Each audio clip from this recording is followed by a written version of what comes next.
Pues como ya sabéis, esta es la última sesión del taller de lectura titulado La autoficción literaria, una comprensión narrativa del sí mismo.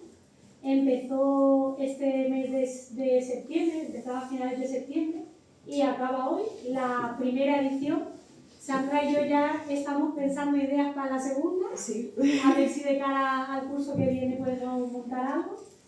Y nada, es un placer para mí presentar a Francisco Huertas, que lo tenemos hoy aquí con nosotros en nuestra última sesión.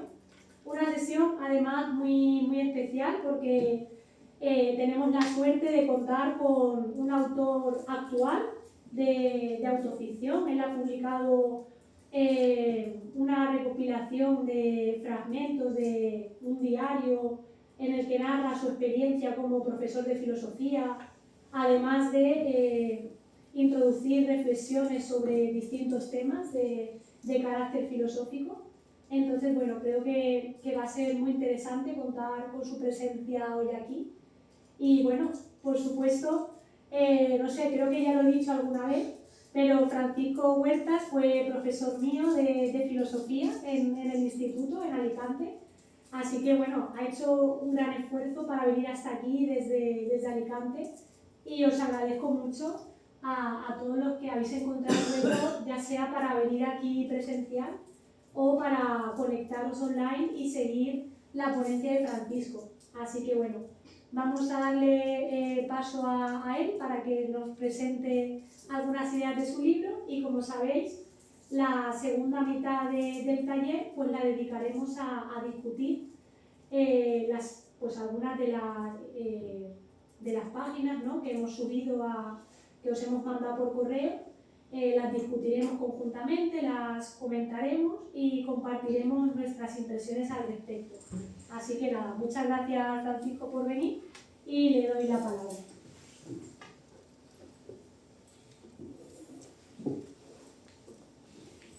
Bueno, agradecer a María y a todos los que están aquí, tanto presencialmente como a través de internet.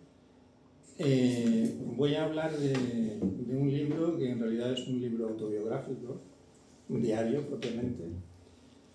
Y este libro tiene una motivación que podríamos llamar terapéutica. Siempre escribir es deshacerse de ciertas cosas que le persiguen a uno.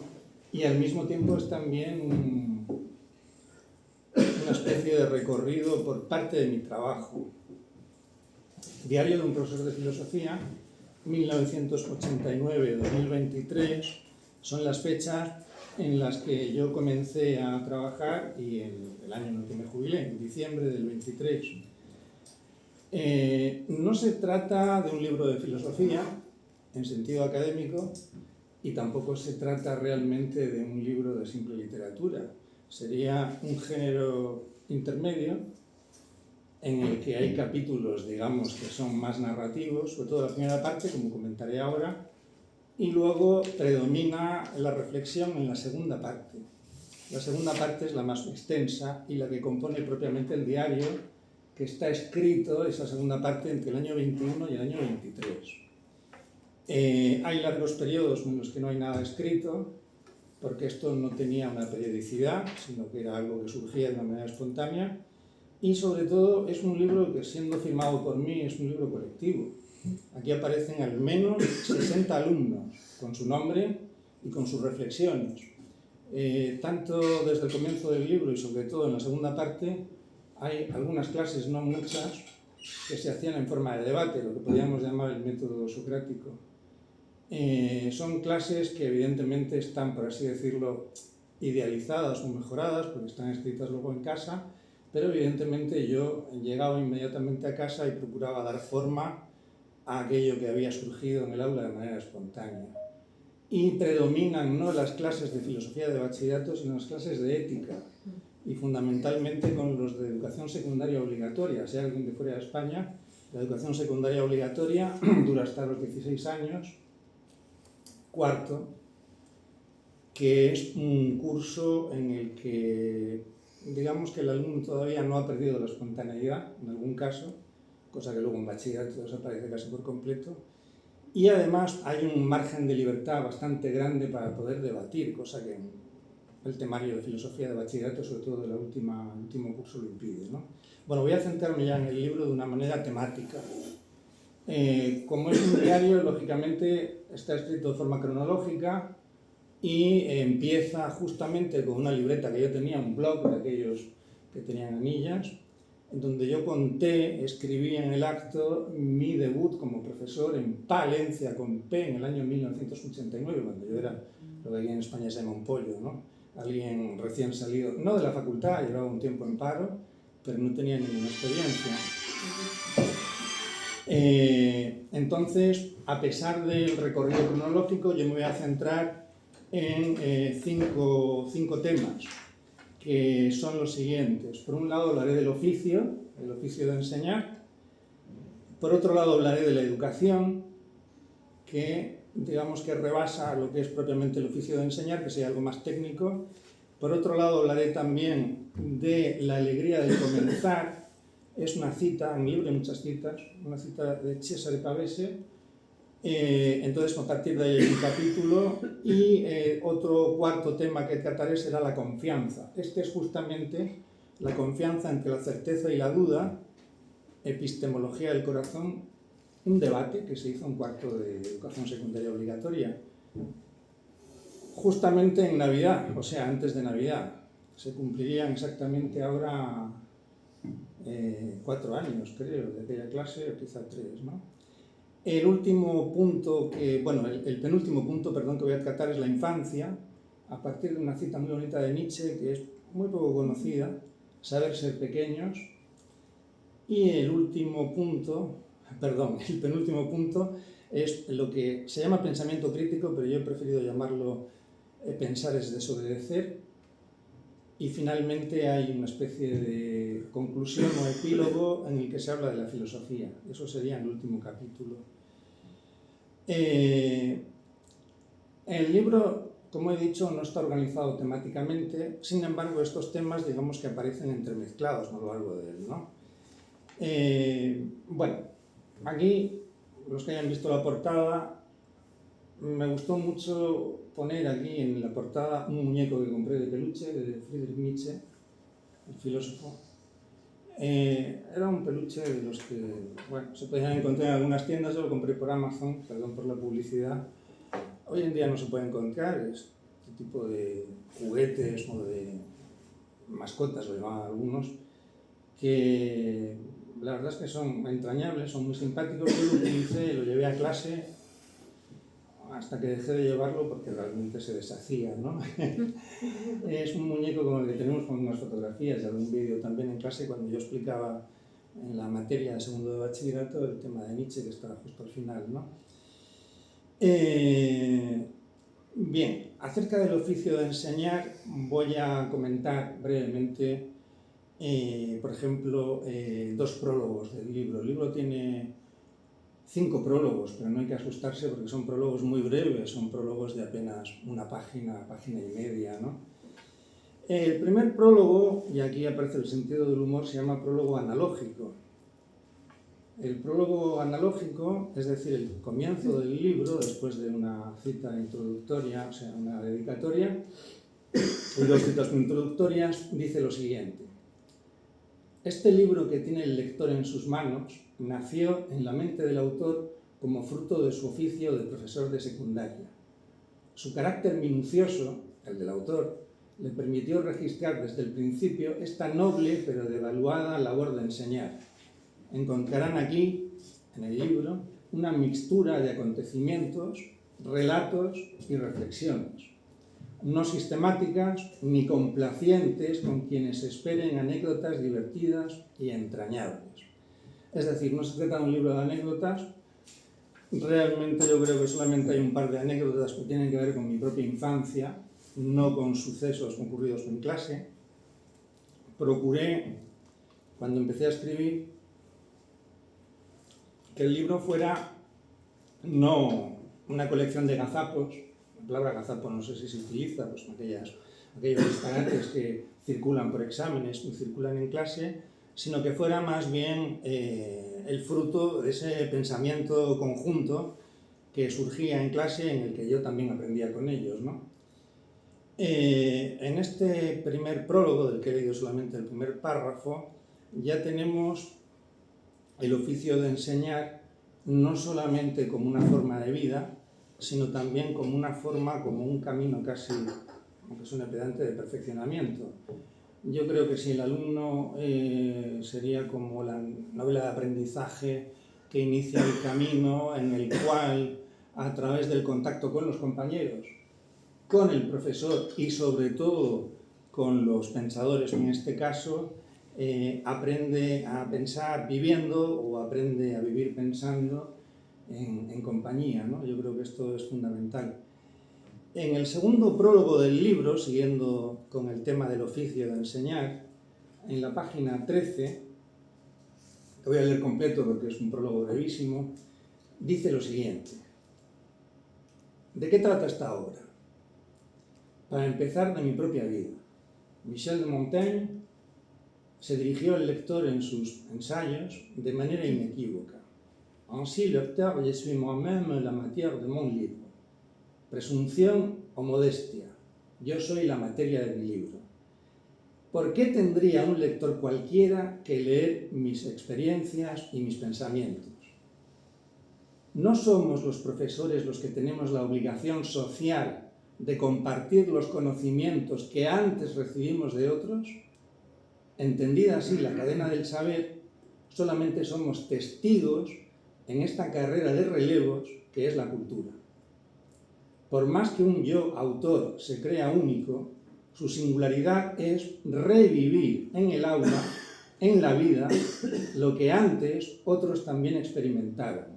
Cada tú lector de este libro será estudiante, profesor y espectador mientras lee. Mis vivencias no pueden distar mucho de las de otros que me precedieron y de quienes continuarán ilusionándose y desengañándose en la labor de enseñar.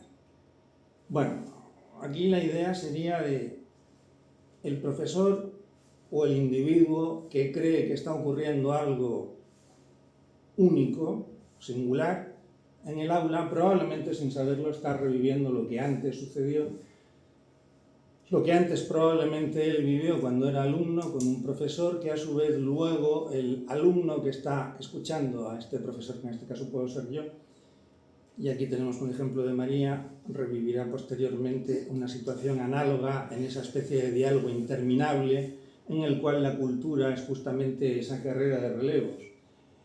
No se trata solamente del diálogo entre el profesor y el alumno, se trata también del diálogo con el autor, con la obra. Es decir, sería el tercero en discordia, que para mí no es el tercero en discordia, sino el espíritu dominante o vigilante, ¿no? Con el cual siempre las tenemos que haber, y normalmente siempre en forma de texto. Cuando se habla del oficio de enseñar, y máxime en un diario, aparece lógicamente la experiencia propia. ¿Cómo empecé yo a trabajar? Yo empecé a trabajar por casualidad. Yo me apunté en una lista de interinos, como se suele llamar a los profesores que son contratados que no tienen plaza, y un día recibí un telegrama. Tenía que incorporarme a un puesto bastante lejano, tenía que cruzar toda España, y esto lo cuento precisamente en ese capítulo donde hablo de mi debut en la enseñanza en octubre de 1989. En la página 35 del libro, precisamente, voy a leer solamente un párrafo de cómo era aquella situación de mi inicio en un aula. El lunes 23 de octubre de 1989 debuté como profesor con poca fortuna. Soy bastante autocrítico, por otra parte, ya se ve.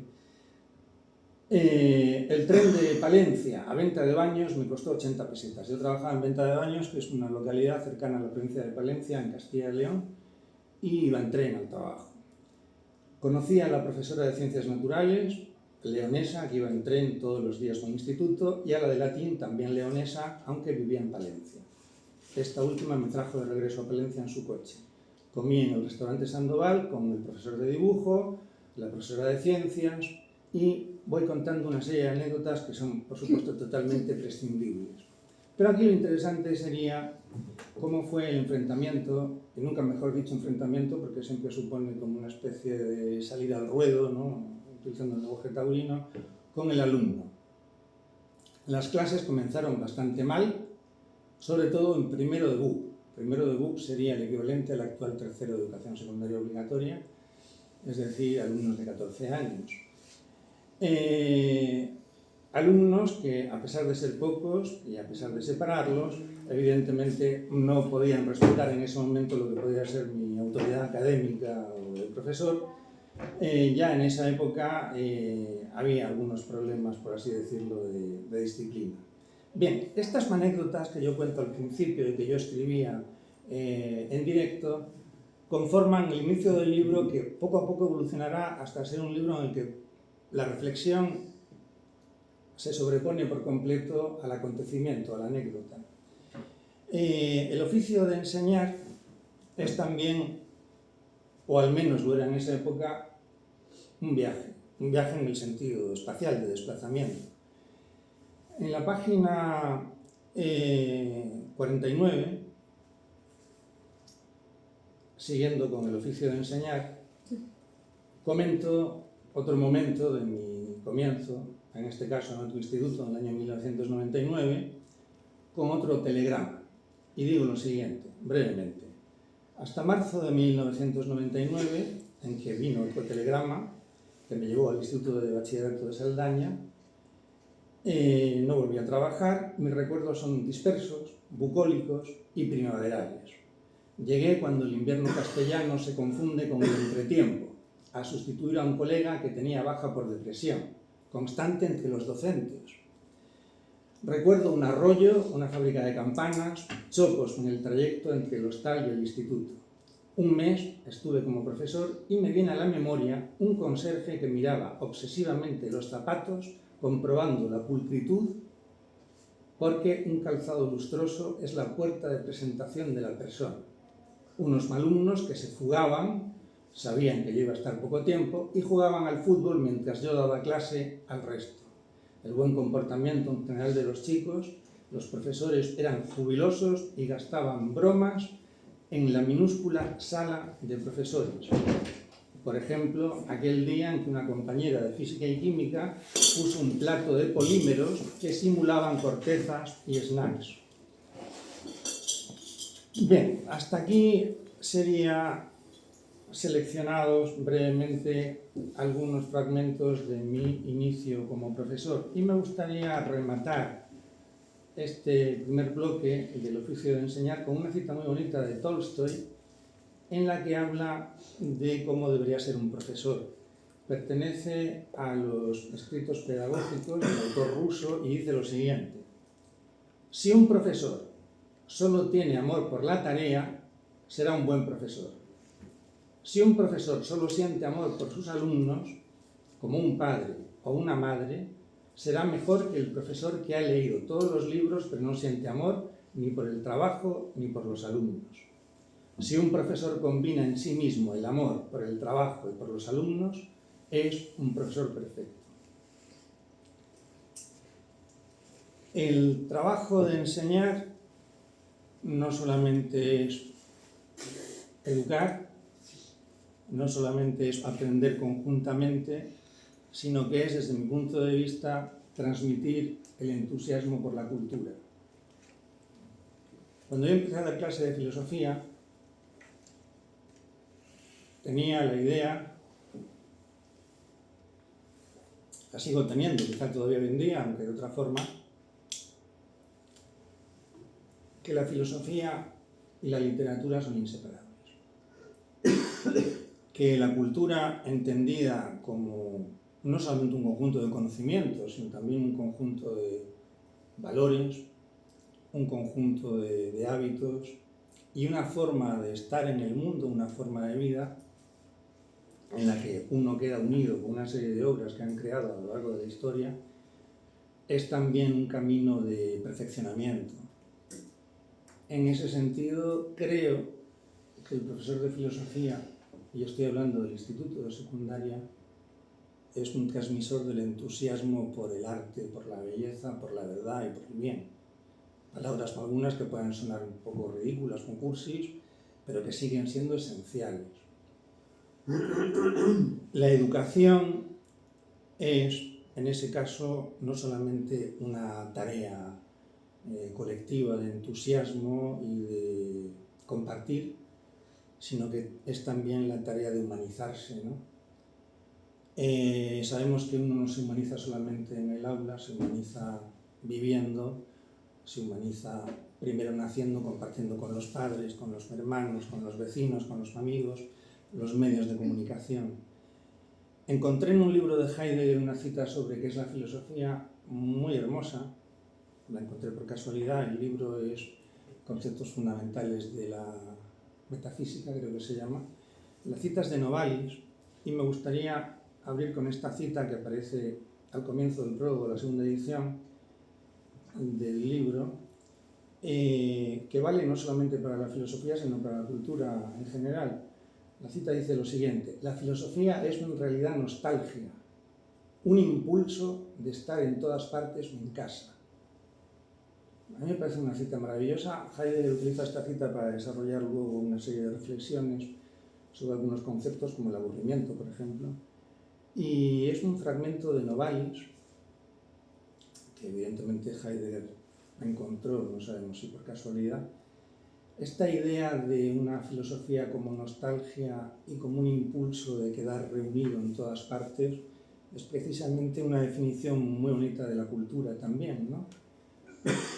Máxime hoy en día en que la cultura, y no estoy pensando solamente en la gran cultura, pero fundamentalmente en ella, es algo que cada vez se siente más como algo perdido, ¿no?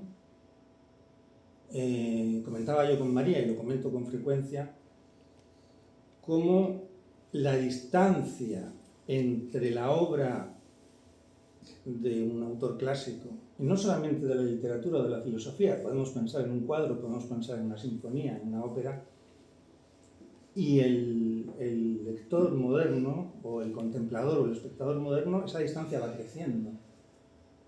El lenguaje se empobrece, los referentes culturales disminuyen y tenemos la dificultad creciente de que se puedan entender, disfrutar y hacer nuestras esas obras que forman parte, digamos, de toda la tradición de la cultura, ¿no? En este capítulo, o en este bloque de la educación, he mencionado dos clases reales. Una sobre el paso del mito al logos, que sabemos que es también una simplificación que nunca realmente ocurrió, y fue una clase de cuarto de la ESO que se dio en noviembre del 2016. Voy a leer solamente algunos fragmentos en la página 62. De la ilusión engañosa de los mitos al desengaño desvelador de la razón. Una clase real de filosofía de cuarto de la ESO. Es miércoles, el frío ha llegado de improviso, yo me he quedado afónico por un enfriamiento. Tras dejar la clase de primero de bachillerato, donde hemos visto un vídeo del profesor Martín Ortega sobre el conocimiento, he bajado a cuarto de la ESO, donde me esperaban mis alumnos de filosofía. Es verdad que estabais hablando, pero os he pedido por favor que estuvieseis en completo silencio mientras hacíamos un esquema en la pizarra. El forzar la garganta es muy negativo para mi salud y os agradezco vuestro comportamiento de hoy. Minerva salió a la pizarra. Estamos a vueltas con el paso del mito a la razón. Ayer pasó algo divertido. Andrea en la pizarra. En la parte izquierda estaba la palabra mito y había que trazar una flecha que uniera con razón, filosofía, logos. Andrea dijo que había demasiada distancia entre ambas palabras. ¿Entendéis? Hay mucha distancia entre la mentalidad mítica y la mentalidad lógica. Se resistía a dibujar la flecha tan larga, una flecha que marcaba el paso de los mitos, los de Hesíodo, los de Homero, etc. Entonces yo hice un chiste. Cuando al fin Andrea dibujó esa flecha tan larga, que significaba el cambio de mentalidad que se produjo en Jonia en el siglo VI a.C., el chiste fue el siguiente: esto no es una flecha, es un flechazo. Algunos rieron, Pero, ¿iba el chiste más allá del juego de palabras? Indudablemente sí. La filosofía, amor a la sabiduría, es un flechazo de la razón en la inocencia infantil del mito. Sabemos que es una simplificación, pero en todo caso didácticamente funciona, y al menos esta forma de acercarse a ese cambio de mentalidad que supone la aparición del logos, de la razón, se sigue utilizando. El amor, por lo tanto, el flechazo, es la búsqueda de la verdad. Aquí tendríamos siempre el modelo de Platón, donde la unión entre el amor y la verdad es absolutamente esencial, ¿no? En el banquete, por ejemplo, ¿no? Estábamos con Minerva en nuestra pizarra verde. Era un miércoles frío, en el que varios alumnos llevaban gorro para no enfriarse. ¿El frío agudiza el ingenio?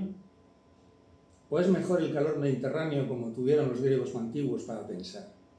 Minerva, a instancias mías, fue completando el esquema. Y yo siempre insisto, no se trata solo de copiar, sino de entender.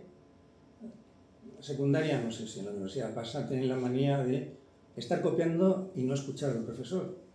Con lo cual uno no sabe si parar y dejar que copien lo de la pizarra y luego hablar. Nuestro esquema de hoy fue sencillo.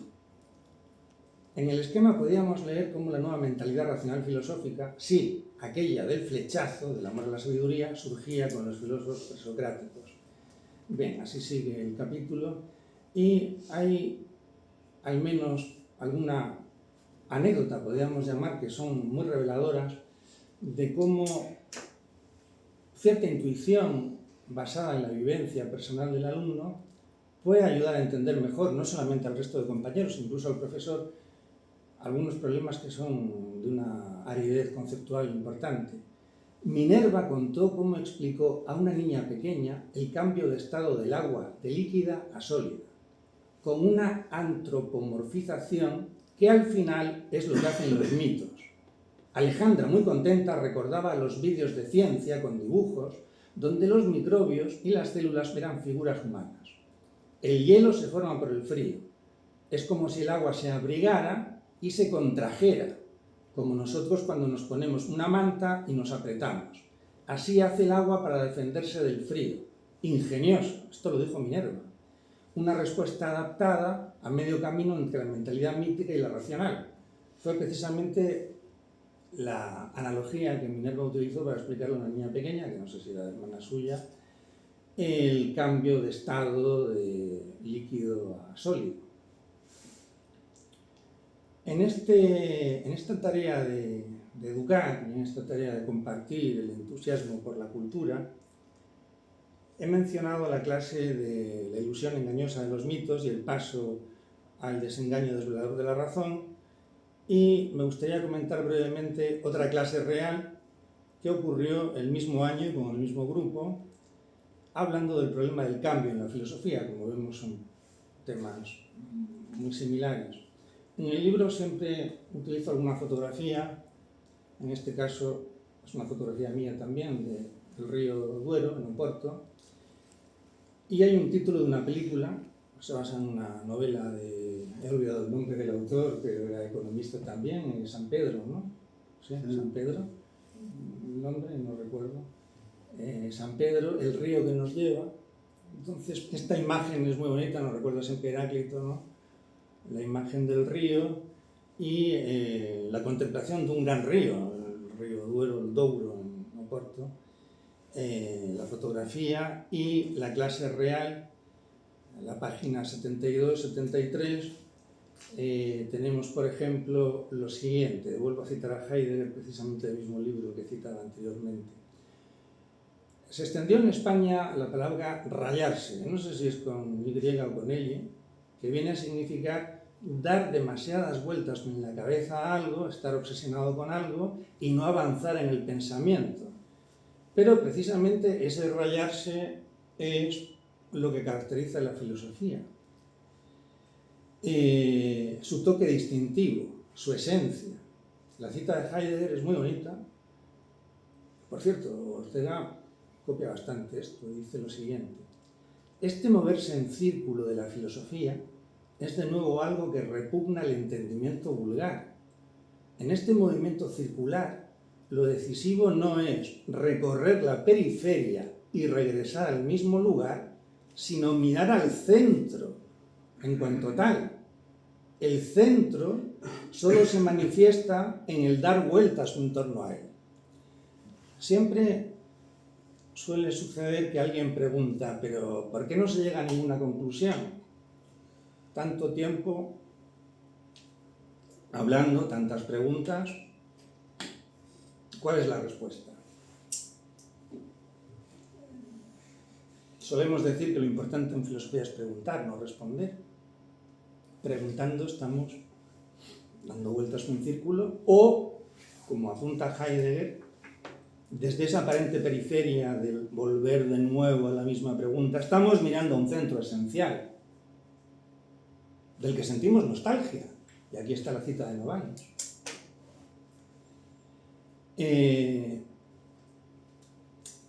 Aquí sigue el diario. Esta reflexión es mía, aunque es tópica evidentemente, pero tiene que ver con la cita de Heidegger, que por cierto la he incluido en la segunda edición, no estaba en la primera. Los grandes filósofos no son importantes por sus sistemas de pensamiento, por sus ideas, sino lo que es más valioso en ellos fue la profundidad de las preguntas que se hicieron, es decir, las dudas que la realidad y el conocimiento sembró en sus mentes. Pensar es interrogar. Un filósofo es una mezcla de detective y de niño asombrado y preguntón. Sócrates es el filósofo más influyente de la historia, lo es porque inventó el método mayéutico y dialéctico, que consiste en un preguntar, en un dialogar inacabable, de tal forma que encontramos respuestas dentro de nosotros que ignorábamos. Por eso es importante el debate, no por lo que se responde, sino por lo que se pregunta. La única manera de enseñar es preguntar. Bueno, yo no sería tan taxativo en esto. Yo sí considero que es fundamental alcanzar ciertas definiciones, de hecho el propio Sócrates, según dicen, ¿no? Y al menos a partir de Platón, buscaba la definición de las virtudes, pero para esto había que plantearse siempre interrogaciones que tenían muchas veces que ver con la propia vida de la ciudad, de la polis. El hecho es que, ¿para qué quieres una buena respuesta si no hay una pregunta? La respuesta solamente tiene sentido en la medida en que aparece vinculada a una pregunta. El hecho de que la mayor parte de nosotros nos habituamos a esto es lo que hay, frase que repito en mi libro como la mayor frase antifilosófica que ha podido alumbrarse en el pensamiento común o vulgar, es la manera de anular cualquier interrogación. Sabemos que la curiosidad infantil se manifiesta en preguntas sin fin, preguntas que los padres muchas veces no pueden responder, porque situarse en la mentalidad infantil sería, por así decirlo, no responder, y dar una respuesta de adulto sería escapar al universo conceptual del niño, ¿no? Pero en todo caso, la pregunta siempre aparece como una herida, ¿no? Una herida que necesita un bálsamo. Bueno, si avanzo, tendríamos un debate sobre la educación que se tuvo lugar en una clase también. En la página 128 aparece este debate que ocurrió, no sé si fue en cuarto de la ESO o en tercero de la ESO, es decir, alumnos que tienen 15 años aproximadamente. Hay una fotografía aquí que dice de espaldas, evidentemente, para que no se les vea, porque no se puede.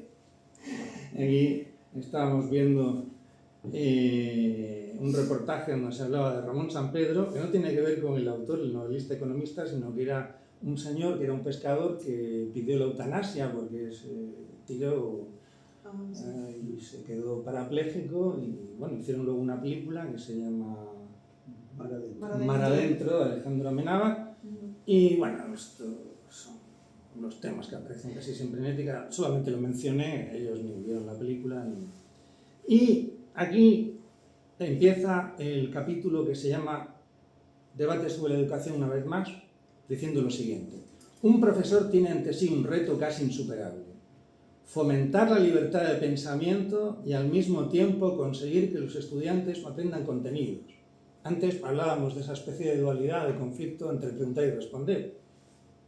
Libertad formal para preguntar, abrirse a la pregunta, o rendimiento material. Educar se convierte en una tarea heroica en tiempos de hiperinformación e infrarreflexión. La fragmentación y banalización del saber en Internet corre pareja al declive del sistema tradicional de educación basado en los libros, la atención, la memoria, el entendimiento y la experiencia humana acumulada en siglos de ciencia y cultura. El alumno medio actual carece de capacidad lectora. Su atención no dura más de unos minutos. Su memoria es alérgica a lo enseñado en el aula. Su entendimiento está mermado por el abuso de la imagen y la disminución del pensamiento abstracto. Y su cultura general no tiene ninguno de los referentes que le permitan entender lo que se enseña. Bueno, puede parecer pesimista, pero yo creo que es una ilustración de un estado de cosas.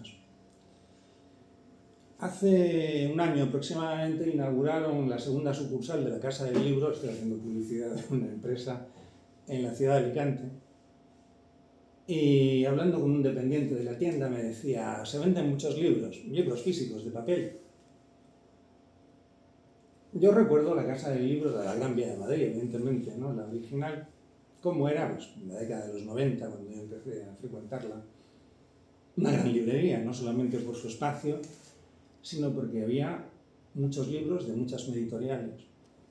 Ahora ya no. Ahora solamente hay libros de las novelas de consumo, de los libros de autoayuda y solamente libros de multinacionales. Es una librería mainstream. Las editoriales pequeñas o medianas no tienen acceso a distribuir sus libros en una cadena. Y, por supuesto, la mayor parte de los libros de filosofía no se venden en la Casa del Libro ni en otras librerías, en la FNAC o en cualquier otra cadena. Es decir, el propio sistema de distribución de los libros, los puntos de venta, ha cambiado en función de los lectores. Claro que hay lectores, pero ¿qué compran y qué leen? Esto es un cambio dramático. Es muy curioso porque quedan todavía librerías de pequeñas ciudades en donde los libreros, por alguna razón misteriosa, quizá por amor a la cultura, distribuyen esos libros que no se venden, de pequeñas editoriales, con pequeñas distribuidoras, y que luego son devueltos casi siempre. Y esos libros justamente no están nunca en estas grandes cadenas. Entonces, hay que escuchar siempre con atención la frase de "me gusta mucho leer", porque el que dice eso se refiere a los libros que venden en la Casa del Libro, sin lugar a dudas. Bien, en este capítulo sobre la educación hay una serie de consideraciones generales, luego hay una serie de intervenciones de ellos, y yo añado lo siguiente. La educación es un camino de perfeccionamiento, antes lo he dicho, cual luz que hace crecer a las plantas. Nuestra fotosíntesis son los estímulos simbólicos y el gozo del saber. Educarse es vivir en la alegría del descubrir. Lo más triste de la educación obligatoria es la pérdida de esa alegría del discente. Esa conducción, que es la educatio, nos tiene que llevar del yo al mundo, del placer al saber, de la animalidad a la humanidad. Ser humano es estar educado en la bipedestación, la aprehensión manual con el pulgar oponible, la articulación lingüística, el cálculo, la cortesía, la búsqueda de la verdad, del bien y la belleza, desarrollando el gusto estético, la toma de decisiones y la capacidad de ser feliz conviviendo con los demás y entendiendo todo cuanto asombra nuestro espíritu. Bueno, voy a dejarlo aquí, el capítulo sigue sobre todo con las intervenciones de los alumnos de tercero de la ESO sobre la diferencia entre aprender y saber, o la diferencia entre el qué y el cómo. Es muy curioso porque algo que yo no podía entender. Yo no fui nunca un buen alumno en matemáticas, al menos desde finales del instituto, y doy una gran importancia a las matemáticas, pero fue sorprendente descubrir en los alumnos buenos de matemáticas que estudiaban de memoria los problemas. Aprendían el mecanismo de memoria con un algoritmo y luego intentaban aplicarlo. Es decir, que no entendían. Claro, si uno piensa en que un alumno de 16 años, 17, tenga que enfrentarse con un texto de Platón, de Aristóteles, Descartes, Hegel, Kant, es complicado, ¿no? Bueno, he comentado la alegría del comenzar. Me gustaría, pasando al tercer bloque, hablar en la página 77 del libro de una cita del escritor italiano Cesare Pavese. Lo voy a leer en italiano, con perdón, es una cita muy conocida de su libro El oficio de vivir. L'unica gioia al mondo è cominciare. È bello vivere perché vivere è cominciare. Sempre, ad ogni istante. Quando manca questo senso, prigione, malattia, abitudini e stupidità, si vorrebbe morire. La única alegría en el mundo es comenzar. Es hermoso vivir porque vivir es comenzar. Siempre, a cada instante. Cuando falta esa sensación, prisión, enfermedad, hábito, estupidez, uno quisiera morir. Digo, ¿por qué me gusta tanto esta frase? Porque encuentro que es una iniciación a la filosofía, que no es más que la conciencia reflexiva de nuestra vida. Vivir es comenzar, es decir, admirarse, asombrarse de las cosas, de la vida misma, como si el mundo fuera nuevo. Así lo escribió Aristóteles y René Descartes. Cuando nos sorprende el primer encuentro de un objeto y lo juzgamos nuevo, paréceme que la admiración es la primera de todas las pasiones. Esto creo que es de las pasiones del alma de Descartes.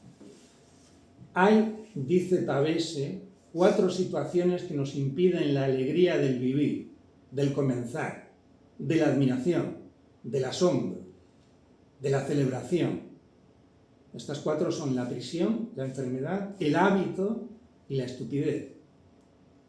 Esos son, pues, los enemigos de la alegría.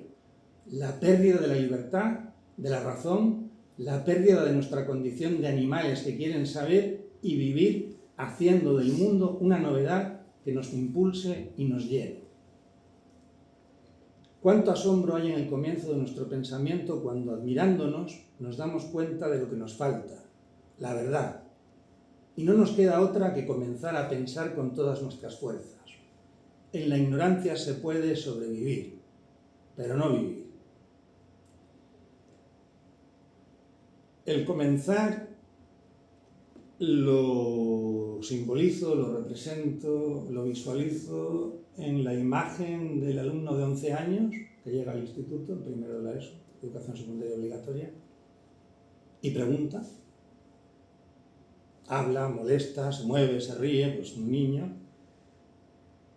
Y en algún caso, y recuerdo que esto es un poco melodramático, un año puse la palabra filosofía en griego y un alumno que era muy brillante, era un superdotado, dijo algo así como, es maravilloso, ¿no?, ver la palabra ahí en un alfabeto extraño. Digo que es dramático porque este alumno se suicidó hace unos meses. Esa alegría del comenzar es la alegría de descubrir un autor, descubrir un libro, descubrir una idea, descubrir un pensamiento que te abre de repente un horizonte vital.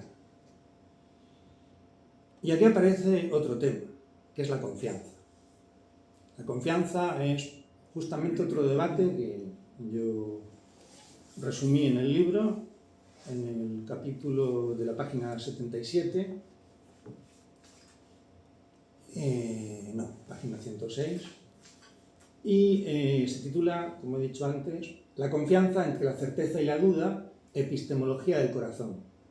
Aquí tenemos una fotografía de Alicante, que es la óptica de la calle Poeta Quintana. Estaba haciendo publicidad de mi negocio. Un buzón buzón para las cartas de los niños, de los Reyes Magos. Entonces se me ocurrió a mí lo siguiente. En este buzón de cartón que ponían, no sé si lo ponen todavía, el buzón real donde sus majestades, los Reyes Magos de Oriente, recibirán individualizadas las cartas de los niños pidiéndoles juguetes. La infancia, esa época en la que la confianza es certeza. El tema de la certeza, que introduce en la filosofía de Descartes, como sabemos, en el discurso del método, al fin y al cabo no deja de ser la confianza subjetiva, ¿no? Y este debate ocurrió de la siguiente manera. En Poeta Quintana, que por cierto fue un olvidado y mediocre poeta español ilustrado, digo que en esta calle dedicada al mal poeta hallamos buenos comercios. No hay en esta calle rastro de la crisis económica que ha dejado tantos locales cerrados por toda la ciudad. Un buzón real, como hemos visto en la fotografía, con 3 aberturas para que los niños depositen sus cartas para cada uno de los Reyes Magos. A los niños les gusta esperar a los Reyes Magos porque traen regalos, confían en el misterio oriental, como todos los misterios que se precian. Sin proponérmelo, ese fue el tema que hoy apareció en la última clase del año de filosofía de cuarto de la ESO. Apenas media docena de alumnos. Máximo, Juan Carlos, Sebas, Maikari, Romina y Jeremy. En esos días anteriores a las vacaciones de Navidad, en que los alumnos solamente saben decir ¡película, película!, sin importarles cuál ni para qué. Yo les puse mi blog. Por cierto, aprovecho para decir que mi blog, Acorazado Cinéfilo, es donde aparecen casi todos los capítulos del libro, que primero se publicaron digitalmente, luego se retocaron, se rehicieron y adquirieron forma de libro, y aparece pues prácticamente todo, casi todo lo que he escrito. El libro como tal no está en el blog completo, pero sí muchos capítulos independientes. Acorazado Cinéfilo. Allí, ahí podéis ver justamente ese dibujo, lo hizo una alumna, lógicamente es de una película, empezó siendo un blog de cine y filosofía, luego se abrió a todo. Eso se puede poner en la pantalla, ¿no? O algo así, ¿no?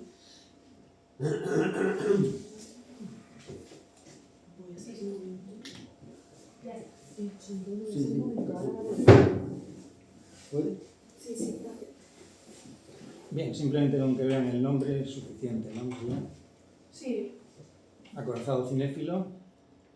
El nombre también lo puso una alumna, ese es el último artículo que hice de una novela de Bulgakov.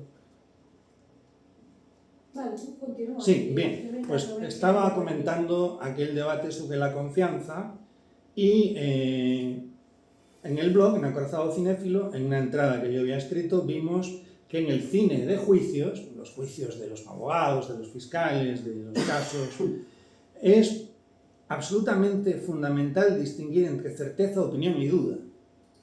Certeza, opinión y duda son 3 conceptos de la epistemología.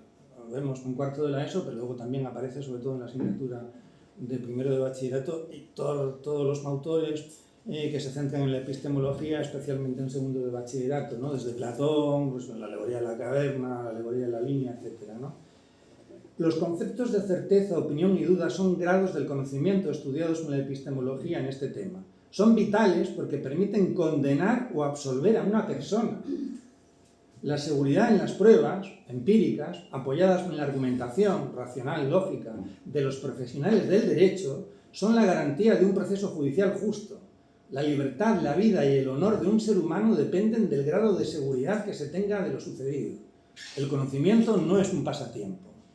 En caso de duda, el juicio, proposición, enunciado, no puede aceptarse ni negarse porque hay tantas razones a favor como en contra. Entonces suspendemos el juicio, es la famosa hipogé, no puede condenarse a alguien si hay dudas. Todo ello me llevó a preguntarles por las certezas de su vida, aparte de morir, que es la única y fatal certeza de la vida. Así, sin haberlo premeditado, surgió la gran cuestión. ¿Debemos tener confianza? Sin ella no hay posibilidad de certeza, porque esta, la certeza, es solo confianza en nuestra razón, en nuestros sentidos o en nuestra voluntad. como pareció querer decir Romina acerca de su futuro laboral. Un sinsabor, un rictus no disimulado experimenté al escuchar que no confían en la gente.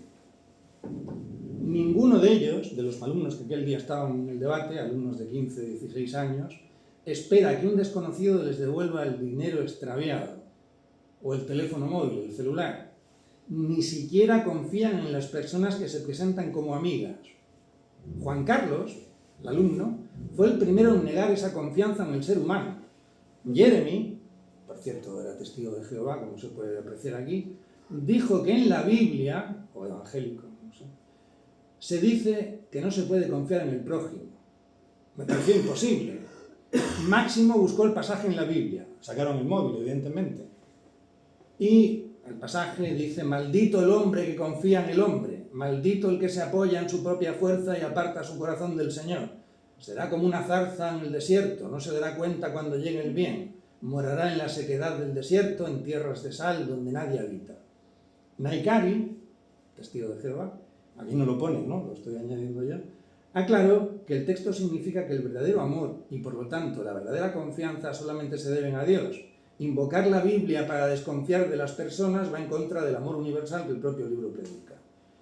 Fue más la experiencia personal de un pesimismo antropológico basado en la deslealtad o la traición a la confianza dada lo que hizo que se extendiera por toda la clase esa negación de la confianza en los otros. ¿Cuántas veces planteo yo la necesidad de la certeza para distinguir el verdadero amigo o el verdadero amor? Pero bien respondió alguno al decir que en cosa de sentimientos solamente hay opinión, creencia, que no certeza. La confianza es el motor de la vida. A continuación hay una serie de aclaraciones sobre la definición de confianza y termino con una cita que añadí en la segunda edición, que aparentemente no tiene que ver con la confianza, es de la novela de Flaubert, Gustave Flaubert, Bouvard y Pécuchet, es la última novela inacabada de Flaubert, y dice lo siguiente, está en francés, luego traduzco. Alors, une faculté pitoyable se développa dans leur esprit, celle de voir la bêtise et de ne plus la tolérer. Des choses insignifiantes les attristaient. Le réclame des journaux, le profil d'un bourgeois, une sorte de reflexión entendue par ça. Entonces, una facultad lamentable se desarrolló en su espíritu. Ellos eran copistas y les tocó la lotería y se retiraron al campo a hacerse sabios. Compraron todos los libros, estudiaron todos los oficios e intentaron abarcar el saber y la cultura universal y fracasaron en todo lo que hicieron. Es la historia del fracaso absoluto en la búsqueda de ese perfeccionamiento. Entonces, esta facultad lamentable que se desarrolló en su espíritu fue la de ver la estupidez y no poder ya tolerarla. Las cosas insignificantes les entristecían, los anuncios de los periódicos, el perfil de un burgués y una estúpida reflexión escuchada por azar.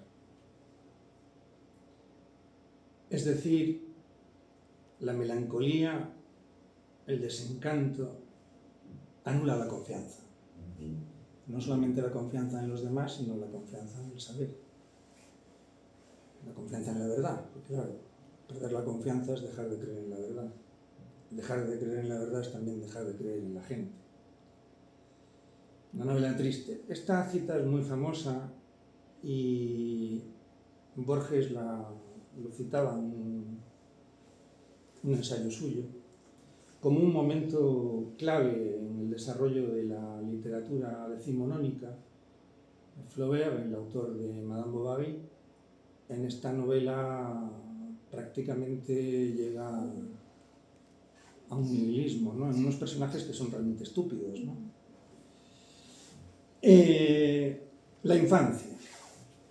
Un tema que recorre todo el libro es la infancia. Los alumnos son niños. He dicho que los alumnos en el instituto en España comienzan con 11 años. Pero también el profesor fue niño. Hay una cita de Nietzsche en la página 141 que es sobre la infancia es muy bonita, es una cita además muy poco conocida. Klein Saint-König dice lo siguiente: saber ser pequeños. Klein Saint-König. Tenemos que seguir estando cerca de las flores, la hierba, las mariposas, como el niño que no las sobrepasa por mucho.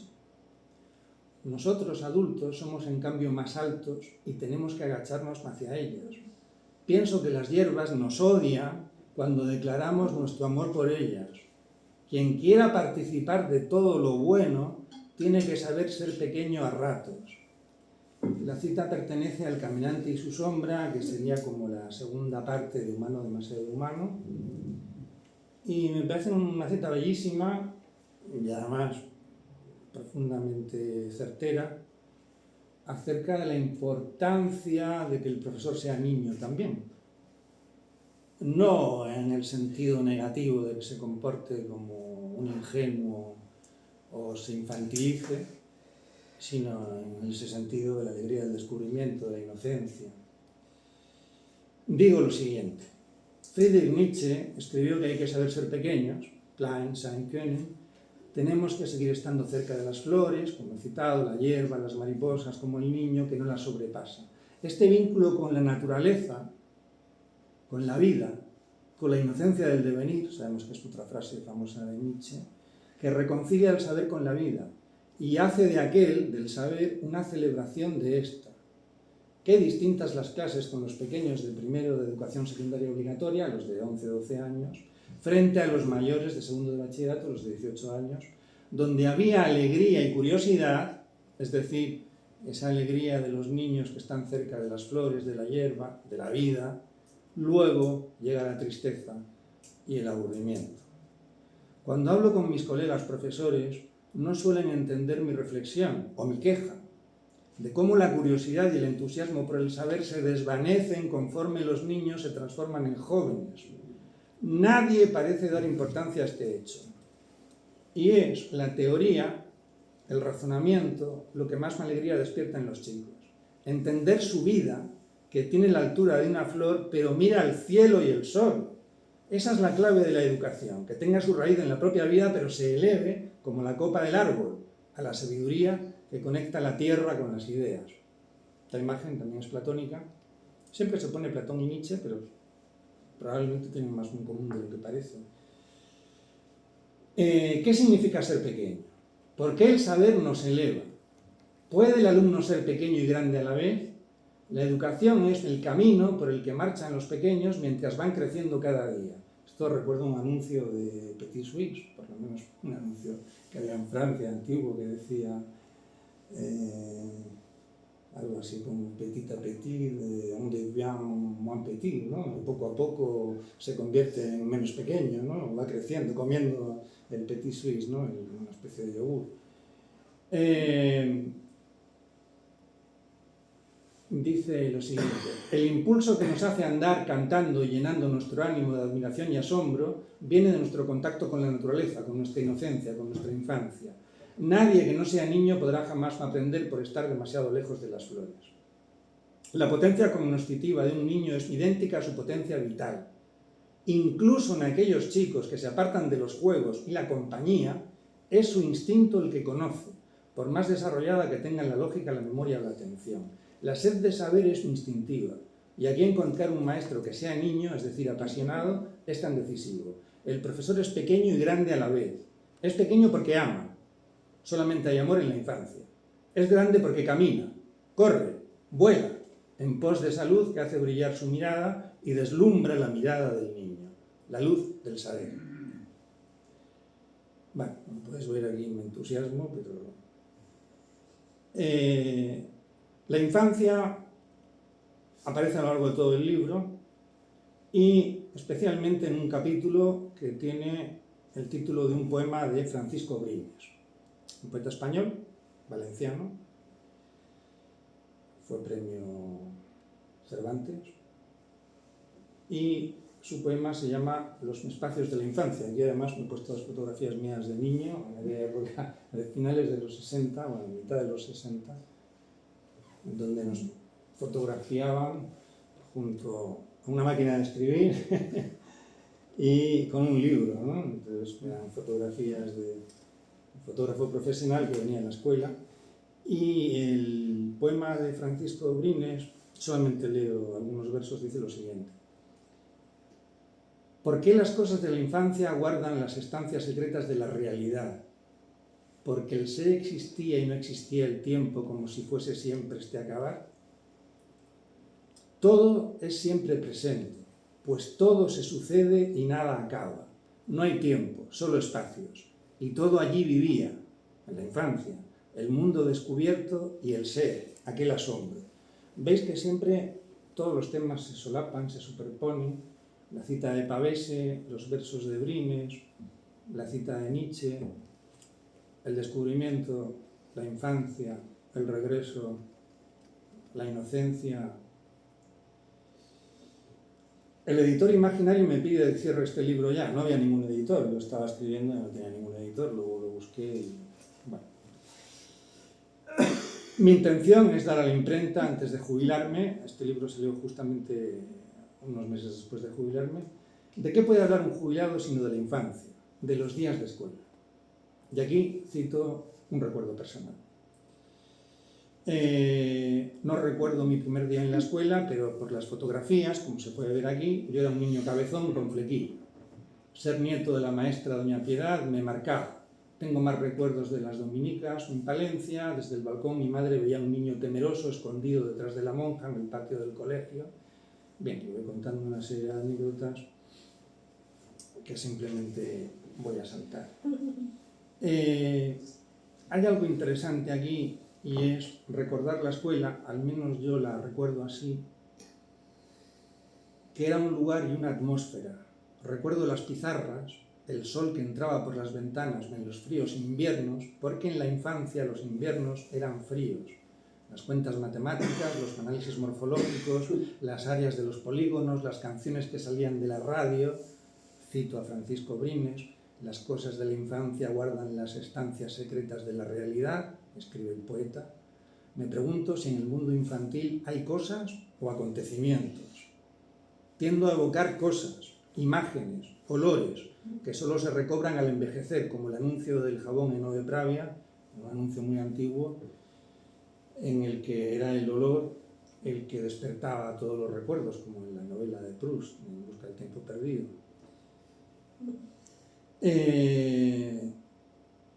Cito luego a Fernando Pessoa, y relacionado con la infancia, o si queréis dando un pequeño salto y volviendo al oficio de enseñar y a la educación, cabe preguntarse en qué consiste pensar. O más que preguntarse en qué consiste pensar, sería cuál es la actitud propia de pensar. Desde mi punto de vista es la desobediencia. Se puede entender no solamente en un sentido ético-político como desobediencia civil, sino como crítica. Hay varios capítulos donde hablo de esto, y concretamente en la página 176 digo lo siguiente: pensamiento crítico es desobediencia. Quejarse es la forma primera, psicológica, que tenemos de mostrar nuestra crítica a una situación. Es el malestar ante la injusticia que conduce a la desobediencia, la única forma de libertad real que tenemos. Aunque Immanuel Kant vino a decirnos que la libertad humana reside solo en obedecernos a nosotros mismos, en tanto que somos capaces de darnos normas universales de comportamiento, esta autoobediencia racional consiste precisamente, según entiendo yo, en desobedecer las órdenes externas anuladoras de nuestra razón y libertad. No se trata de una desobediencia per se, sino más bien de la capacidad de confrontar nuestra capacidad de criterio con la heteronomía, por así decirlo, ¿no? La famosa dialéctica que se establece entre la heteronomía moral y la autonomía moral, ¿no? Solo el que desobedece es libre. La queja es el primer síntoma de esta libertad, la resistencia de la dignidad que no acepta la opresión. Deduzco, pues, que si la libertad es la desobediencia, la esclavitud es la obediencia ciega, irracional y plena. Ser esclavo, en este sentido, ¿no?, es aceptar sin quejarse todas las órdenes externas que atentan contra nuestra razón, dignidad y libertad. Las modernas formas de esclavitud consisten en que los ciudadanos piensen positivamente lo mismo que los políticos y los medios de comunicación, que acepten y repitan los eslóganes sin sospechar negativamente que la conformidad con la propaganda de la televisión, las redes sociales, los mensajes electorales y lo políticamente correcto suponen la mayor regresión de la humanidad que pueda imaginarse.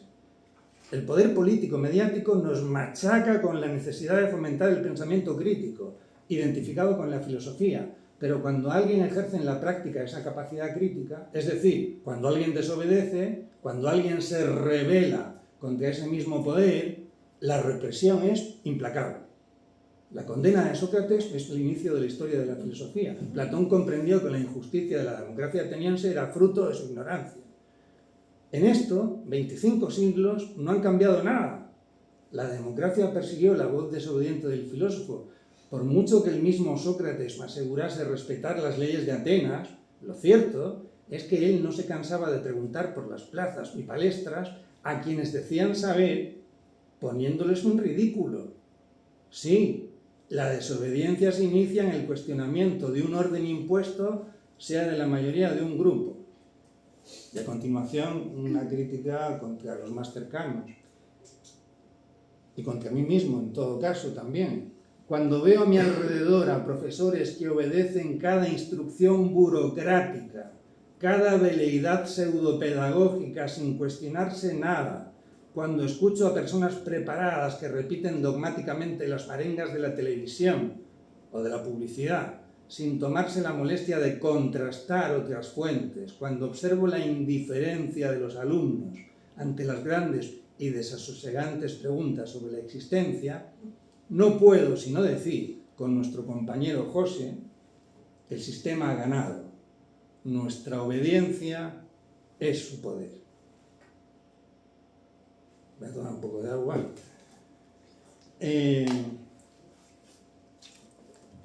Bueno, aquí mencionaba no solamente un tema general de una actitud, sino incluso referido al oficio de enseñar, ¿no? Pensemos, no sé cómo está la universidad, pero pensemos que en secundaria la burocracia se ha hecho tan importante que lo que pasa en el aula, o mejor dicho, los contenidos que se imparten en el aula son algo totalmente prescindible. Sin embargo, rellenar el informe A1-3 y acudir a 57 reuniones por semana, eso es fundamental, y programaciones de aula, que es una cosa delirante, yo nunca llegué a hacer porque me jubilé. Presentar informes de todo tipo, estar siempre disponible para los padres con el correo electrónico a cualquier hora del día y participar en 57 grupos de trabajo, de tal forma que los departamentos de orientación han acabado ejerciendo unas labores que en principio pues nunca se imaginó que iban a tener. Y el control del aula, no se llama control, se llama gestión del aula, ha hecho, y eso se puede escuchar con frecuencia, por supuesto en privado, nunca en público, que si un profesor tiene un problema dentro del aula, él es el culpable. Y cuando digo un problema puede ser que un alumno levante una mesa e intente arrojársela a la cara, a la cabeza. O sea, estamos hablando de temas serios.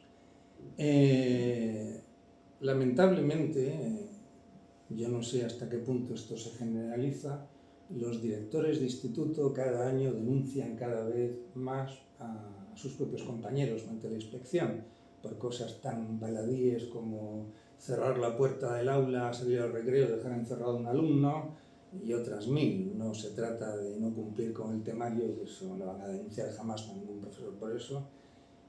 Es decir, es un sistema de control verdaderamente horrible, aparte de que también se ficha, como en las fábricas, con la tarjetita, con el móvil al entrar y al salir, ¿no? Bueno, es un sistema de control burocrático represivo que va creciendo. Y lo increíble, desde mi punto de vista, es que nosotros lo aceptemos como no solamente una parte de nuestro trabajo, sino como lo esencial de nuestro trabajo.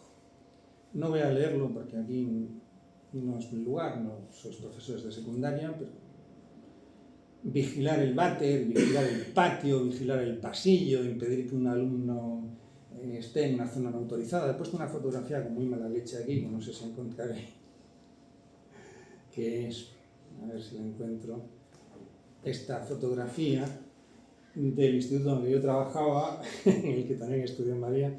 María no estaba en esa época. Se ve que han puesto una señal de tráfico que pone lo siguiente: prohibido el acceso de alumnos en el recreo, una zona donde los alumnos no deben acceder, y han puesto una señal de tráfico. Digamos, esto está bien, ¿no? Bueno, está bien, me parece verdaderamente atroz, ¿no? Recuerda un poco aquello de vigilar y castigar de Foucault, ¿no? Eso tiene mucho que ver con esa, creo yo, esa pérdida del sentido, no sé, de dignidad de un profesor ante lo que es su trabajo, y que hacer una guardia de patio no puede ser nunca más importante que enseñar dentro del aula, ¿no? Voy a acabar ya, porque creo que llevo mucho tiempo. Sí, si quieres terminar lo que te quede. Sí, y voy a acabar ya, hacemos tengo un el breve último turno bloque. de palabras. Y era, enlazando con lo que acabo de decir del pensamiento como desobediencia, un texto que yo había escrito antes, precisamente por una mala experiencia en clase. Yo al menos no he sufrido mucho como profesor, también he tenido alegrías, pero no sé, yo pienso que dar clase en secundaria es un oficio bastante duro. Sabéis que depende mucho del barrio, depende también mucho de los grupos que te toquen, pero desgasta cada vez más, ¿no?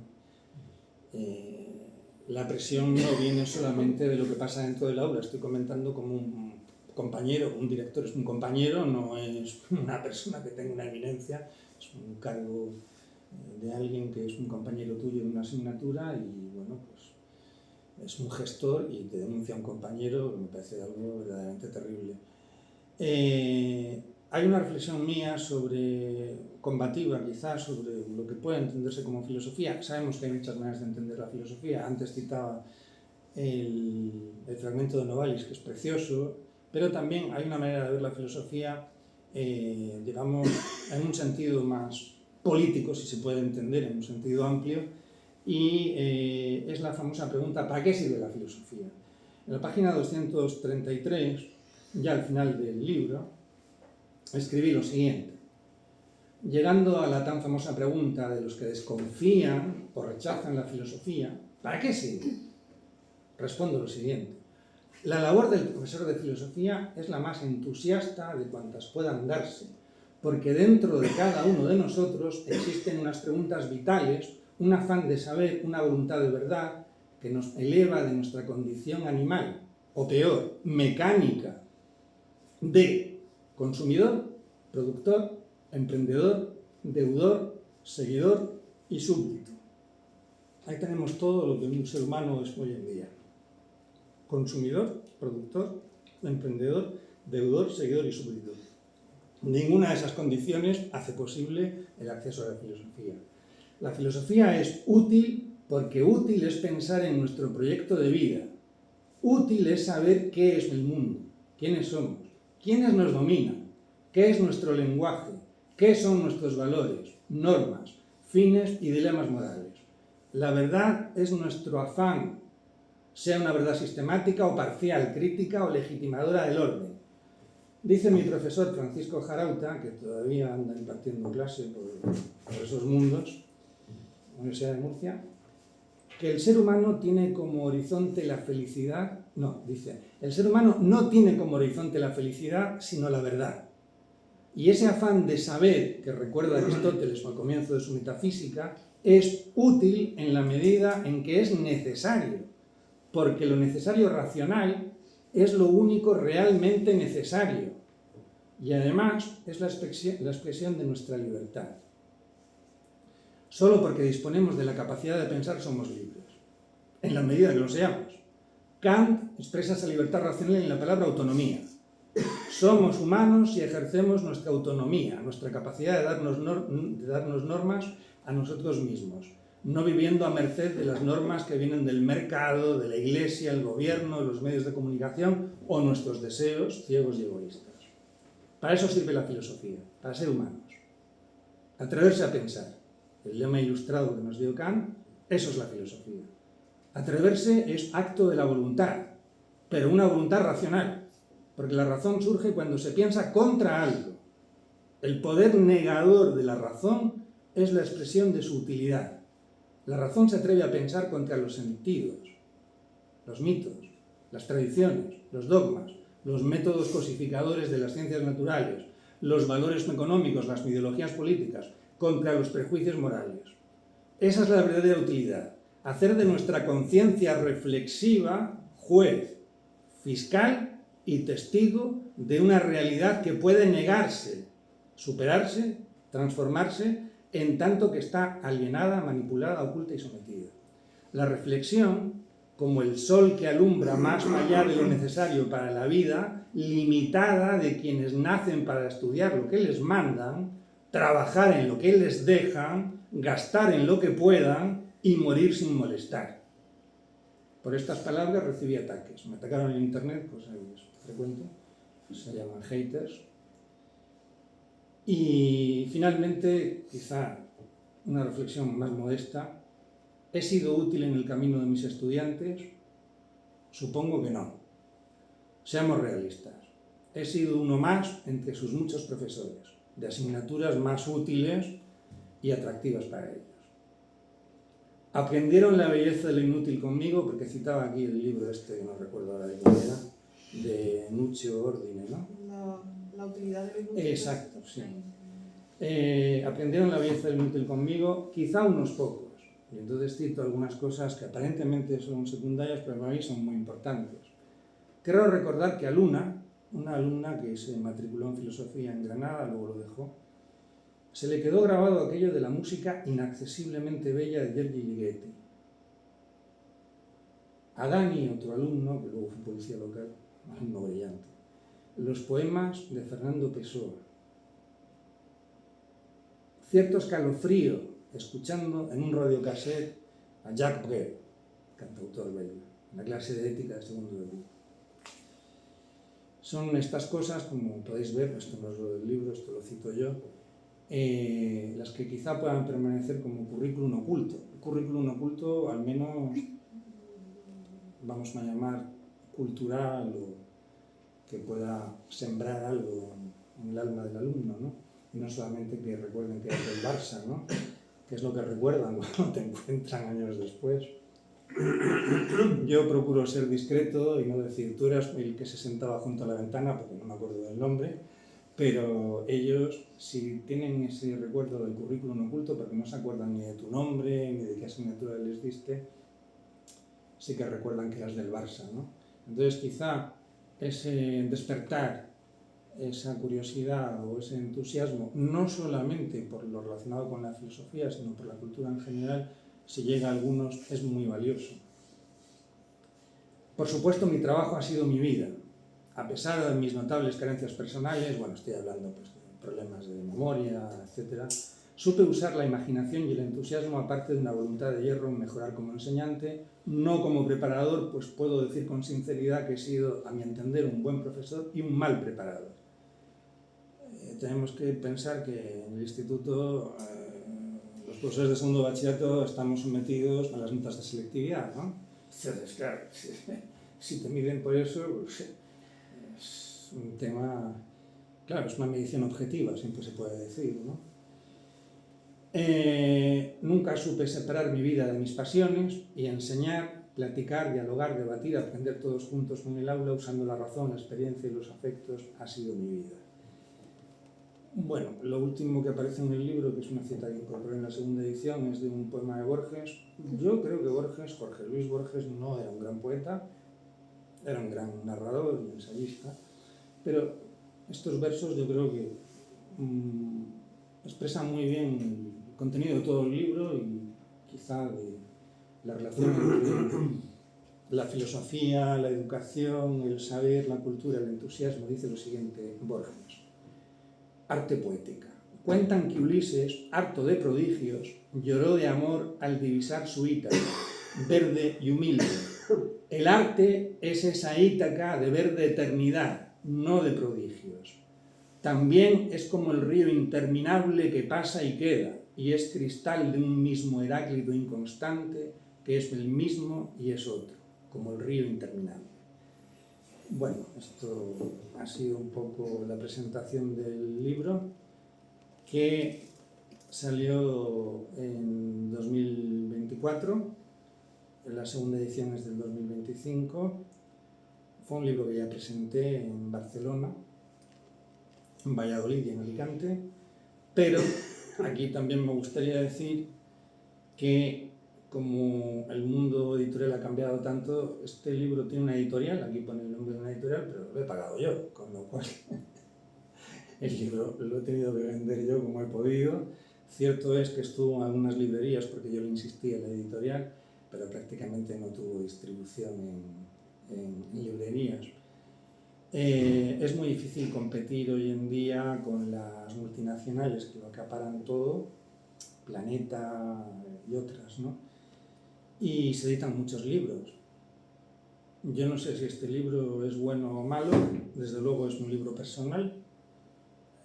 Está parte de mi vida, parte de mis reflexiones y como podéis ver también otras personas que me han acompañado en ese viaje, especialmente alumnos. Por supuesto, María está citada en el libro varias veces. Y sí que me gustaría decir que para mí es mi segundo libro, o sea que un libro esotérico y hermético hace mucho tiempo. Para mí este libro es probablemente un testamento, así lo he dicho. Un testamento no solamente de mi oficio como profesor, sino un testamento vital. A pesar quizá de algunas cosas que he dicho, el tono final del libro no es pesimista, hay un tono de esperanza, un aliento, un tono de aliento. Si yo hiciera un epílogo del libro y fuera sincero, con el paso del tiempo yo tengo cada vez no un recuerdo negativo de mi labor como profesor, sino de lo que es la enseñanza. Yo estoy hablando de la enseñanza secundaria, no estoy hablando de la universidad, porque, vamos a ser sinceros, los alumnos no quieren aprender, ellos te lo dicen, y el aburrimiento y la violencia se extienden considerablemente, aparte del tema de la burocracia. Entonces, Francisco, perdóname un momento que te corte, porque son ya y media. ¿Te parece si dejamos 10 minutos por si alguien quiere intervenir? sí, no, yo había terminado ya, María. Ah, sí. perfecto. Vale, pues nos hemos pasado un poquito, pero podemos dejar 10 minutitos más. Coge el micro Sí. para eso. Podemos dejar 10 minutitos más por si... vamos a dejar 10 minutitos más por si alguien quiere intervenir. No sé, las personas que habéis tenido la oportunidad de leer esa selección de páginas que mandamos por correo, pues si alguien quiere decir algo así rápido y ya con eso cerraríamos. No sé si hay algún comentario o también online. No sé si alguien quiere comentar algo. No sé si tú quieres comentar algo, María, para introducir, o sea, la ronda de... O sea, no sé si tú misma quieres comentar algo, Sí, si no, yo bueno, puedo empezar diciendo alguna cosa. Bueno, yo me he apuntado muchas cosas, pero bueno, no da tiempo a decir todo, ni mucho menos. Pero bueno, voy a ir comentando de esa selección, qué es lo que más me ha llamado la atención. Lo primero es esa idea de la escritura como una necesidad, pero una necesidad terapéutica incluso, ¿no? Yo esto lo he puesto, cuando lo leí en el libro, lo puse entre interrogantes, ¿no? Porque digo, ¿hasta qué punto terapéutica? Porque muchas veces la escritura, más que curarnos, más que sanarnos, parece que, o a simple vista, ¿no? Parece que nos hunda más en la miseria, ¿no? Si pensamos en las autoras que hemos estado leyendo a lo largo de este taller, muchas de ellas, a través de la escritura, dejan constancia de lo desagradable. O sea, exploran esa dimensión de lo desagradable, de lo incómodo, lo molesto, ese tipo de cosas a las que normalmente preferimos no mirar y volvemos la cara, ¿no? Pero a pesar de todo lo escriben. Entonces es algo que me parece muy, muy interesante, ¿no? Y ese comprenderlo como una necesidad biológica, incluso como un no puedo no escribirlo, necesito escribirlo, ¿no? Eso por un lado, porque creo que este nos ayuda a conectarlo con otras lecturas, ¿no?, que hemos ido haciendo a lo largo del taller. Luego, pues obviamente me ha parecido interesante ese interés, ¿no?, por reproducir lo acontecido en las clases, que al final para futuros docentes creo que pueden encontrar material muy valioso ahí. Yo como alumna de Francisco pues pude vivir en primera persona esa forma de plantear las clases a través de debates y me pareció muy interesante. Me acuerdo en concreto de un debate que hicimos sobre la libertad, ¿no?, que está colgado en YouTube, de hecho. ¿Hay algún vídeo? Eso ya tiene... ¿Está? O sea, sí, sí, tiene... después me lo pasas, ¿eh? Se puede ver a María cuando tenía Vale. 14 años, con 14 años. Con 14 años Pero se va a hacer una película, sí. Es verdad Se que hicieron es algunos muy vídeos. interesante porque se aprende mucho así. Al final teníamos que posicionarnos a favor o en contra de si somos libres o no. De hasta qué punto somos libres. Ese era un poco el tema del debate. Y es cierto que se aprende muchísimo así. Era un debate muy organizado, como que cada uno se medía muy bien el turno de palabra para que todos hablaran. Y teníamos que prepararlo previamente, o sea que había un periodo de preparación, de investigación, de ir acumulando una serie de argumentaciones, ¿no?, que nos ayudaran a defender nuestra posición. Entonces eso fue algo muy interesante, ¿no?, esa manera de plantear las clases. Luego otra cosa que me ha llamado la atención, yo creo que ahora mismo, como estoy tan centrada en Dante, pues no puedo evitar relacionarlo todo con eso, ¿no? Entonces, me ha apuntado una frase del libro en la página 79, ¿no?, donde decías: en la ignorancia se puede sobrevivir, pero no vivir. Y a mí esto me ha recordado a una parte del Convivio en la que Dante, el Convivio es el tratado filosófico de Dante, una de sus muchas obras, además de la Divina Comedia, pues tiene otras obras, ¿no? Y en el Convivio él planteaba que cuando el ser humano deja de hacer uso de la razón y se convierte de alguna forma en esclavo de sus pasiones, esa persona ha perdido por completo su humanidad, ha dejado de ser un humano porque no está haciendo uso de la razón, que es aquello que le es propio, y por tanto podríamos decir que ha muerto en tanto que ser humano y sobrevive solo como bestia. Algo así menciona Dante en el Convivio, ¿no?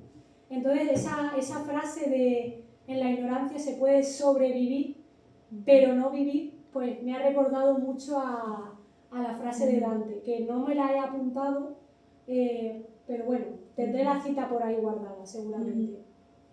Y nada, ya para terminar, para no extenderme mucho, también me ha llamado mucho la atención esa cita de Tolstoy que mencionabas, ¿no?, donde comentabas que enseñar implica tanto amor por el trabajo como amor por los alumnos, o sea, ser al mismo tiempo maestro y padre de alguna forma, ¿no?, tener representar esa figura paterna. Y eso también me ha recordado el papel de Virgilio en la Divina Comedia. ¿Por qué? Porque Dante se refiere a Virgilio tanto como maestro como padre. Entonces es muy interesante cómo ambos aspectos van de la mano, ¿no? Asemejarlo a esa figura paterna. Y bueno, yo tenía varias preguntas, pero creo que no las voy a hacer por no extendernos más. Hay una mano levantada por ahí Perfecto, online. pues le voy a dar la palabra a Martín Miguel Buceta. ¿Se me escucha? Hola. Sí, se te escucha perfectamente. Perfecto, bueno, primero gracias al expositor, al autor. Yo leí lo que pasaron, digamos, es selección de textos, no conozco el libro completo. No voy a hacer ningún comentario sobre que Borges no es buen poeta, eso lo digo para... Lo retiro. No, sabía. No, quería matizar solamente. Sí, lo sé. Quería, Martín, quería comentarte una cosa muy importante. La segunda edición de mi libro, lo he escrito en varios sitios, está totalmente argentinizada. Hasta el punto de que en el libro se incluye una canción de Spinetta, se incluye el tango Cambalache, se incluye un tango sobre el fútbol muy conocido relativamente, y hay citas de muchos autores argentinos. Por ejemplo, está una cita de Rayuela en el prólogo de la segunda edición, etc. El libro está tan argentinizado en la segunda edición que es una pena que en Argentina no se pueda comprar. Sí se puede comprar en Busca Libre, pero es tan caro por el tema del... carísimo. Bueno, te dejo. Bueno, yo tengo una pregunta, yo igual el chiste de Borges, que su calidad como poeta es buena, pero es verdad que es un gran narrador, ¿no? Independientemente de Borges, mi pregunta tiene que ver más con el proceso de escritura y con la reflexión que vos podés hacer sobre no solo la necesidad de volcar tus vivencias en un diario, ¿no? Sino con la reflexión sobre cómo es leer eso. O sea, si hubo una necesidad, si vos te volviste a encontrar ahí, pudiste reelaborar tu identidad a partir de verte reflejado en esas experiencias. Es decir, si el objeto cultural libro que está exteriorizado ahora fuera tuyo, al releerlo, al retomarlo, al presentarlo, te permite a vos conocerte de otra manera gracias a esa forma de ficcionalizar esa experiencia vital que fue la docencia. Sí, es una pregunta compleja, una pregunta difícil. Mira, en el prólogo de la segunda edición yo interactué con algunos lectores que a través de las redes, lógicamente, habían comprado el libro. El libro solamente está en formato físico, no está en formato digital, y entonces respondí a algunas cuestiones que ellos comentaban y sobre todo me enfrenté yo, como en la tercera salida de Don Quijote, de la segunda parte, que ya es conocido a su novela y él, por lo tanto, se comporta con los que se van encontrando en función de que ya le han leído. En este caso sucedió lo mismo, ¿no? Tú hablas de si el objeto libro o lo que yo he exteriorizado aquí, en el momento en el que pasa el tiempo y sobre todo pasa a través de los lectores, aparece ante mí como algo, por así decirlo, independiente de mí. La relación entre la obra y el autor, como si la obra se adquiriese una vida independiente y los pensamientos que han quedado aquí, o la forma de expresarlos, ha quedado fijada y cerrada y yo podría distanciarme de ellos. A mí lo que me pasa es lo siguiente, y no sé si es pedantería, que probablemente lo sea. Cuando yo hablo con alguien, casi siempre que me viene alguna idea, estamos tratando un tema, siempre digo, esto lo digo en mi libro. Y es como si de alguna forma el libro como tal, el objeto en papel, además unitario, fuera ese testamento que ha dado forma. Yo no digo que esté mejor conseguido o no lo esté, el hecho de que he quedado fijado en lo esencial. Yo me reconozco en el libro. Yo ahora mismo no me veo como un profesor. Es más, yo miro hacia atrás, digo, yo fui profesor, me parece extraño. El título del libro lo indica aquí. Sin embargo, el libro realmente no habla de un profesor, habla de la cultura. Del entusiasmo por la cultura que yo intenté compartir y que sigo experimentando. Mira, ya que hablas desde Buenos Aires, no sé, ¿dónde estás? Sí. Hay 3 citas de Roberto Alt. Roberto Alt es un autor que yo no había leído, novelista argentino, y claro, esas citas que interactúan con los capítulos que he escrito yo, de las 3 novelas principales suyas, ¿no?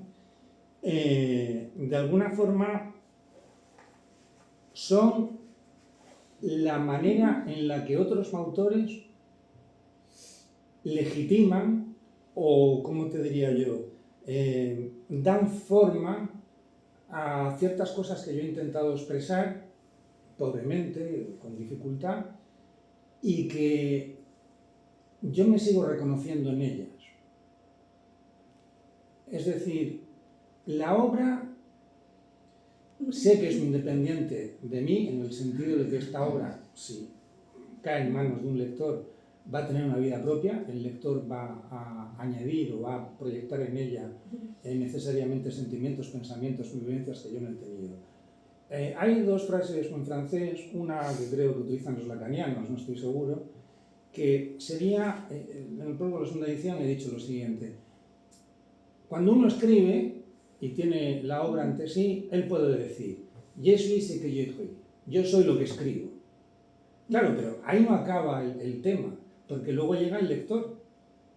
Y el autor, en este caso yo, que he tenido contacto con algunos lectores, se encuentra con otra frase, esta la inventé yo, y dice algo así como je suis ce que les autres soupçonnent, soy lo que los otros sospechan. En ese juego de proyecciones e identificaciones que el lector realiza, que es no solamente válido, sino inevitable.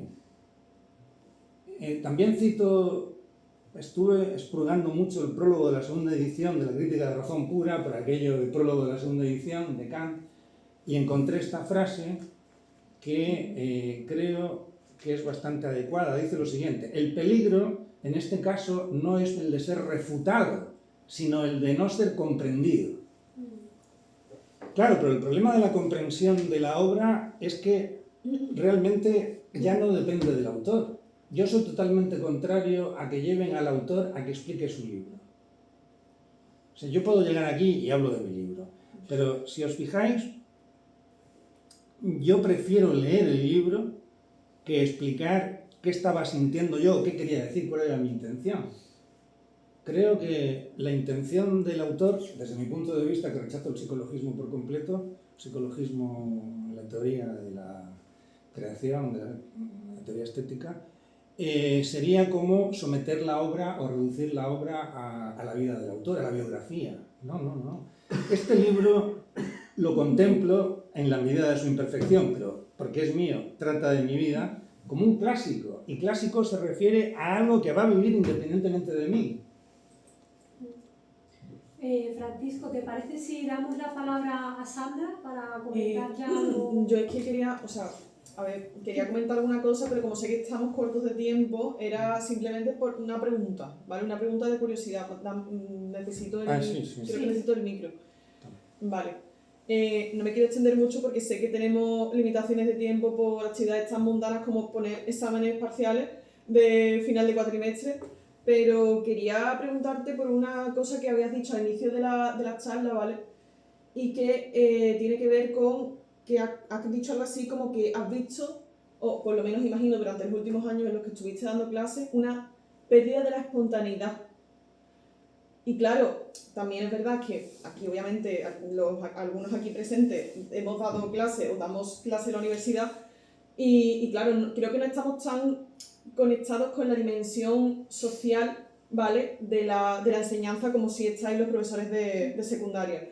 Y claro, igual es que yo también llevo poco tiempo, ¿vale? Pero no, yo podría percibir la pérdida de otra serie de virtudes más relacionadas con el tema de la atención. Ya se habla mucho a día de hoy del tema de las redes sociales, cómo afectan al tema de la atención, lo que acabo de decir, pero el tema de la espontaneidad me dio curiosidad esa afirmación. ¿A qué te refieres exactamente con esa pérdida de espontaneidad, según tu propia experiencia, lógicamente? Sí. Y sé que tampoco podemos extendernos mucho, así que si quieres decir algo más al respecto.